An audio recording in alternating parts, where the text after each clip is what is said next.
The world for 8-year-old Ilara had shrunk to the size of a postage stamp. It was a square of floral wallpaper, a rectangle of window glass, a ceiling with a geography of faint, spidery cracks she knew by heart. For 217 days, this room had been her continent, her ocean, her entire universe. A rare and relentless illness, a shadow with a complicated name, the doctor spoke in hushed, somber tones, had tethered her to her bed. It stole the strength from her limbs, the color from her cheeks, and the light from her eyes, leaving behind a fragile porcelain doll who could only watch the seasons change through a pane of glass. Life was something that happened out there. It was the sound of other children's laughter carried on the wind, a painful music she could no longer dance to. It was the distant hum of her father's lawnmower, a chore she used to complain about but would now give anything to hear up close. Her parents, David and Sarah, moved through the house with a careful, quiet, their love a heavy blanket of grief and exhaustion. They brought her meals she barely touched, read her stories she barely heard, and offered smiles that never quite reached their tired, worried eyes. They had built her a beautiful prison of soft pillows and warm quilts, but it was a prison nonetheless. Hope had become a foreign word, a currency they had long since spent. And then, on the 218th day, the universe decided to answer, not with a cure, not with a miracle drug, but with something far stranger, something impossible. A creature of myth and muscle, of earth and power, stepped silently into the frame of her window, and in doing so, stepped into the frame of her life. He was a bull. Not just any bull, but a colossal being of midnight black, with shoulders as broad as a small car and horns that curved like twin crescent moons against the pale morning sky. He stood in the damp grass of their backyard, a place of neat flower beds and a single, lonely swing set, and he was as out of place as a star fallen to earth. He wasn't raging, he wasn't menacing.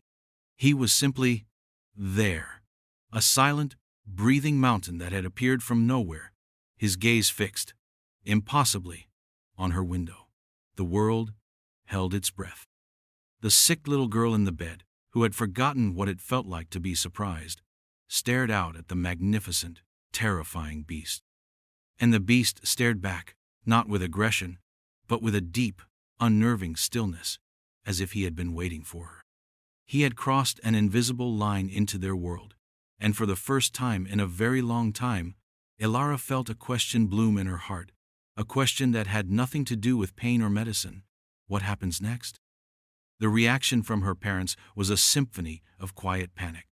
David's hand went to the phone, his mind cycling through a Rolodex of official-sounding numbers. Animal control, the sheriff's department, maybe even the local zoo. Sarah stood frozen, her hand pressed to her chest, her protective instincts warring with sheer disbelief. A bull. A real, live, 1,000-pound bull was methodically chewing cud 50 feet from their kitchen door. Where had it come from? The nearest farm was miles away, separated by highways and thickets of woods. There were no broken fences, no signs of a stampede. It was as if he had materialized from the morning mist, a creature summoned by an unknown force. The calls were made. Voices on the other end were sympathetic but bewildered. They promised to send someone out, but it was a low-priority call. The animal wasn't aggressive. It was contained in a fenced yard, and resources were stretched thin. Just keep your distance, was the official, unhelpful advice. So they waited. They watched from the safety of their home as the bull explored his new, temporary kingdom. He moved with a surprising grace for a creature so immense, his hooves sinking softly into the damp soil. He ignored Sarah's prized roses, bypassed the vegetable patch, and showed no interest in the brightly colored swing set. Instead, he made his way to the far corner of the yard, the part directly in line with Ilara's bedroom window, and there he settled. He lay down in the grass with a sigh that seemed to carry the weight of a long journey, tucking his legs beneath his powerful frame. He became a living statue, a guardian carved from obsidian and patience. From her bed, Ilara watched every movement. The fear she thought she should feel was absent, replaced by a profound and overwhelming curiosity. The world outside her window had always been a passive landscape, trees swaying, clouds drifting. Now, it had a character. It had a heartbeat. She saw the twitch of his velvet ear as a fly buzzed past, the slow, rhythmic grind of his jaw, the deep, soulful darkness of his eyes when he turned his head toward the house. He felt less like a wild animal and more like a visitor. A very, very large visitor who had arrived without an invitation but seemed to know exactly where he needed to be. In the sterile quiet of her room, a new sound began to anchor her reality. The gentle, imagined rhythm of the bull's breathing, a slow, steady tide of life just beyond the glass.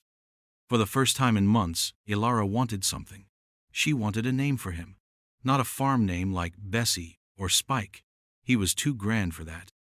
He was a piece of the night sky that had chosen to rest in her yard. She settled on Orion. It felt right. A giant, a hunter, a constellation of impossible brightness. And so, the ritual began. It was a secret at first, a conversation held in whispers when her parents were out of the room. "Hello, Orion," she would murmur, her voice a dry rasp from disuse. The bull, as if hearing her through the double-paned glass, would lift his massive head. His ear would pivot, a satellite dish tuning into her faint signal. He would look at her, a long, unblinking gaze that felt ancient and knowing.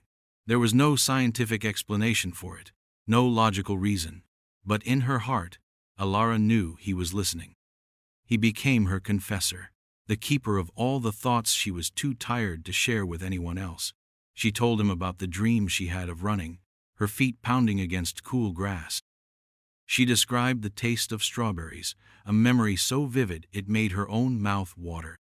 She told him how much she missed the feeling of the sun on her skin, the smell of rain before a storm, the simple, glorious act of swinging so high your stomach swooped. Orion would listen, his presence a solid, unwavering comfort. Sometimes he would answer with a low rumble that vibrated through the ground, a sound she felt more than heard. Other times, he would blink, a slow, deliberate motion that felt like a nod of understanding. Her parents noticed the change, but they misinterpreted its source. They saw her staring out the window for hours, a faint smile on her pale lips. They heard her whispering to herself. They saw it as a retreat into fantasy, a coping mechanism for a lonely child trapped by illness. "It's her imaginary friend," Sarah said to David one evening, her voice laced with a gentle sadness. "Let her have it. If it gives her a little comfort, what's the harm?" They continued their efforts to have the bull removed, their calls to animal control becoming more frequent, more insistent. The bull was a liability, a danger, a wild thing that didn't belong in their quiet, suburban world. The fence that separated the manicured lawn from the wild field beyond had always been a simple boundary line. Now, it felt like something more. It was the barrier between her world and his, between sickness and strength, between lonely silence and a silent, profound companionship. The days bled into a week, and then two. Orion became a fixture, as much a part of the landscape as the old oak tree at the edge of the property. He never strayed, never showed a glimmer of aggression. His entire existence seemed to revolve around that small patch of grass outside Ilara's window. He was a mystery the neighborhood began to whisper about. Cars would slow down as they passed the house, their drivers craning their necks to catch a glimpse of the suburban bull. Theories abounded. He was a runaway from a rodeo. He was a lost pet. One imaginative neighbor was convinced he was the ghost of a farmer who once owned the land. But for Ilara, he was simply Orion, her Orion. And their secret friendship was becoming the most real thing in her life. She would hold up her books to the glass, reading him the stories, her fingers tracing the pictures for him to see. She would describe the characters in her favorite cartoons, giving him a full report on their latest adventures, and he would watch, his dark eyes seeming to absorb every word, every gesture. The world outside her room began to feel less like a painful reminder of what she'd lost, and more like a stage for the quiet drama she shared with her unlikely friend. It was a world she desperately wanted to rejoin. Her parents, however, were being pulled in the opposite direction, toward a reality defined by numbers and medical charts. They met with her specialist, Dr. Aris, a man with kind eyes and a grim clinical pragmatism. He laid out the test results on his polished desk, a series of graphs and figures that all pointed downward. Her inflammatory markers were high, her energy levels were critically low. There was no improvement. "The medication isn't having the desired effect," he said, his voice gentle but firm. "We may need to consider more aggressive, experimental treatments." When Sarah, her voice trembling, mentioned Alara's new focus, the bull in the yard, Dr. Aris offered a sympathetic, dismissive smile. "A strong imagination can be a wonderful psychological tool for a child in her position," he explained patiently. "It provides an escape. But we can't confuse a coping mechanism with a physiological change. The data, unfortunately, is very clear." The doctor's words were like stones, weighing them down, extinguishing the tiny, fragile spark of hope that Alara's improved mood had ignited. They were caught in an impossible tug-of-war. On one side was the unshakable certainty of medical science, of data and diagnosis. On the other was their daughter, whispering secrets through a window to a giant, stray bull. Have you ever believed in something so fiercely, so intuitively, that the entire world's doubt felt like a physical force trying to push you over? For Ilara, the doctor's reports and her parents' worried glances were just noise. The only truth that mattered was the solid, breathing presence of Orion, waiting for her just beyond the glass. The change, when it came, wasn't a sudden cinematic miracle. It was a quiet, monumental act of will. For weeks, Alara hadn't had the strength to do more than shift her weight in bed. Getting up, even to sit, was an exhausting ordeal that left her dizzy and breathless, a task her parents had to assist with. But one afternoon, as the sun cast long shadows across the lawn, Orion did something different. He stood up and walked directly to the fence, closer to the house than he had ever been before.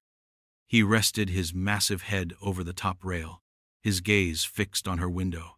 It was an invitation, an undeniable call to action. Something inside Alara shifted. A flicker of defiance ignited in her weary heart. She looked at her own frail arms, pale and thin against the white sheets. She looked out at the powerful, solid form of her friend, and she decided. She was going to get a better look. Ignoring the wave of dizziness that washed over her, she gripped the edge of her mattress. Her muscles, atrophied from long disuse, screamed in protest. Her breath hitched, every fiber of her being told her to lie back down, to surrender to the familiar comfort of stillness. But the image of Orion, waiting for her, pulled her forward. With a grunt of effort that seemed to tear from her very soul, she pulled herself up. She swung her legs over the side of the bed, her bare feet touching the cool wood of the floor for the first time in over a month. She sat there, panting, her heart hammering against her ribs like a trapped bird.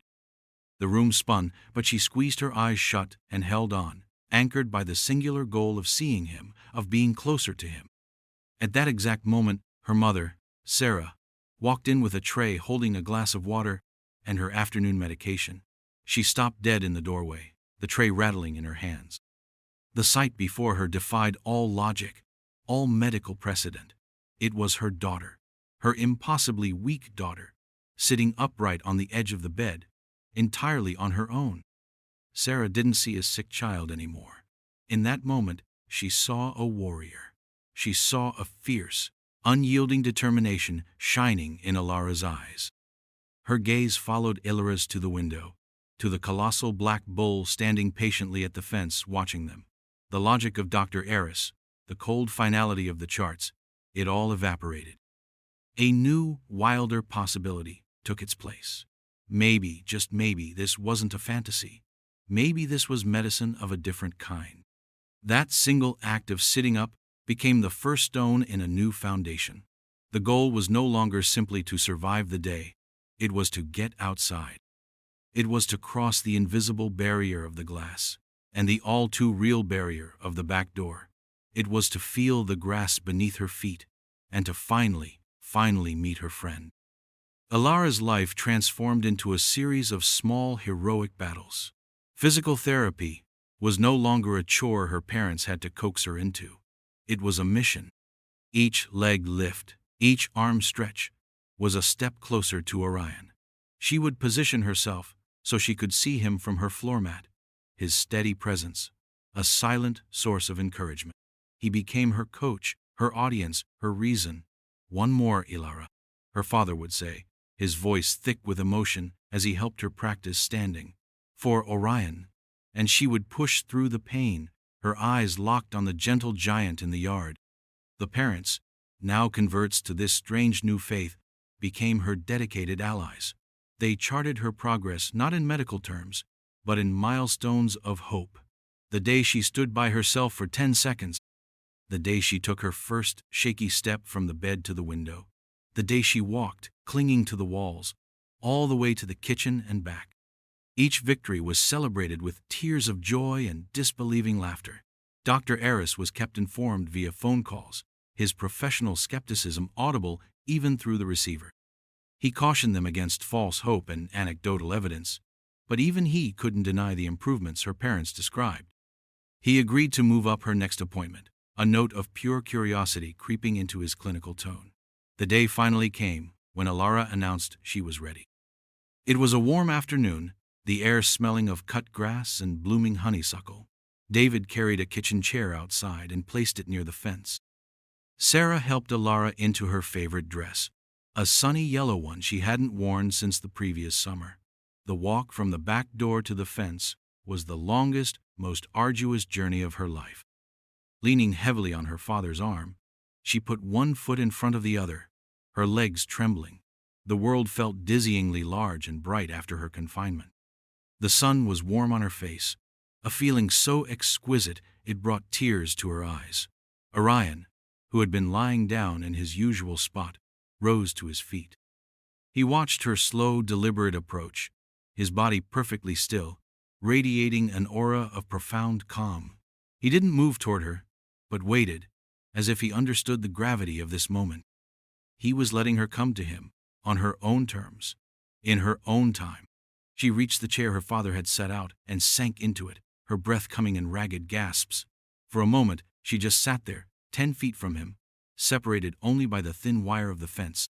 He was even bigger up close, a being of impossible scale. His sheer power was palpable, a quiet energy that hummed in the air. Yet, there was no fear. There was only a sense of rightness, of a meeting long overdue. After catching her breath, fueled by a courage she didn't know she possessed, Ilara stood up from the chair. She took the final few steps on her own, her small hand reaching out toward the fence. Orion watched her, his great head lowered. He took a soft step forward, then another, until his face was just on the other side of the wire. He stood perfectly still as her trembling fingers reached through the gap. The first touch was electric. His hair was coarse and thick, not soft like a dog's, but bristly and alive. Beneath it, his skin was incredibly warm, radiating a deep, steady heat. She laid her palm flat against the side of his massive jaw. He didn't flinch. He leaned into her touch, closing his huge, dark eyes. A soft puff of air, smelling of sweet grass and earth, escaped his nostrils, warming her hand. It was a moment of absolute, primal trust. A silent contract signed between two souls who had found each other across an impossible divide. The sick girl and the wild bull, the fragile hand and the powerful beast. In that connection, there was no sickness, no fear, only a profound and gentle understanding that transcended words. David and Sarah watched from the porch, tears streaming down their faces, clutching each other's hands. The fence that had represented a barrier, a separation, had just become a bridge. The world had tilted on its axis, and nothing would ever be the same. The boundary between the impossible and the possible had just been erased by a little girl's touch. From that day forward, Ilara's recovery wasn't just a steady climb, it was a rocket launch. The tentative steps became confident strides. The whispered words became joyful shouts that echoed across the yard. The spark of life in her eyes roared into a bonfire. Her daily routine now included Orion time. She would spend hours outside, sitting by the fence, reading to him, weaving him crowns from daisies, or simply leaning against the wire, her hand resting on his massive head as he contentedly chewed his cud. The laughter that her parents thought they had lost forever became the new soundtrack of their home. It was a pure, bubbling, miraculous sound. The day of her appointment with Dr. Eris arrived. She walked into his office, not leaning on her father but holding his hand. She was wearing her yellow dress, and her cheeks held a healthy, rosy glow. Dr. Eris stood up from behind his desk, his mouth slightly agape. He looked from the vibrant, smiling child in front of him to the pale, listless patient in the photos on his screen. They didn't look like the same person. He conducted his examination in a state of professional shock. He listened to her heart, strong and steady. He checked her reflexes, quick and responsive. He looked at her, really looked at her. I don't understand, he stammered, setting his stethoscope down. He ran a new series of blood tests, rushing them through the lab. An hour later, he held the results in his hand, his face a mask of utter bewilderment. Her inflammatory markers had plummeted to normal levels. Her blood counts were perfect. Medically, she was a different human being. It's called spontaneous remission, he said, the words sounding hollow and inadequate even to him. It's rare, almost unheard of in cases this severe. It's a miracle. But as he said the word, he wasn't looking at the chart. He was looking at Ilara, who was excitedly telling him all about her best friend, Orion. He, a man of science and facts, couldn't write friendship with a bull on a medical report, but he knew, with a certainty that unsettled his entire worldview, that the explanation wasn't in any of his textbooks. The mystery of Orion's origin never was solved. He had no tags, no brands. No one ever came forward to claim him. He was simply Orion of Ilara's yard, a gentle giant who had wandered out of the wilderness and into a little girl's life, precisely when she needed him most. He wasn't just a bull, he was an answer to a prayer they had been too hopeless to even whisper. The story of the girl and the bull became a local legend, a piece of modern folklore told in hushed, reverent tones at the grocery store and the post office. Some people remained skeptical, searching for rational explanations. Maybe the girl's illness had just run its course. Maybe the bull's appearance was a bizarre coincidence. But those who saw them together, who witnessed the profound and gentle bond between the vibrant child and the colossal beast, knew they were seeing something special. They saw Ilara, no longer defined by her sickness but by her extraordinary friendship, running barefoot through the grass, her laughter mixing with Orion's soft, contented rumbles. Orion was no longer a stray to be removed, or a problem to be solved. The town unofficially adopted him. Neighbors would leave bales of hay by the fence. The vet made a house call, declared him the healthiest bull he'd ever seen, and refused to charge for the visit. He had become a protector, a guardian, a living symbol of hope for the entire community. He had healed more than just a little girl's body. He had healed a family's broken spirit, and reminded a town that miracles don't always come in the forms we expect. Have you ever wondered if the universe has a grander design, a hidden language spoken not in words, but in connections? Perhaps it speaks in the loyalty of a dog, the purr of a cat, or in the rarest of moments, the gentle, unwavering gaze of a bull who crossed worlds to stand guard over a single, precious life. The final scene of this chapter of Ilara's life is not set in her bedroom.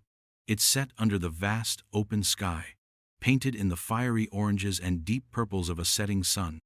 Ilara, strong and whole, leans comfortably against Orion's massive, warm side. Her head rests against his powerful shoulder, and his great head is bent low, as if listening to the rhythm of her heart. They are two parts of a single, beautiful whole, silhouetted against the horizon. Inside the house, the window to her old room is wide open. A gentle evening breeze stirs the curtains, making them dance. The bed is neatly made, but it sits empty. It is no longer a cage. It is just a piece of furniture in a room, waiting for a healthy girl to return to it after a long day of playing outside. A room filled not with silence and pain, but with the lingering, joyful echoes of a life reclaimed.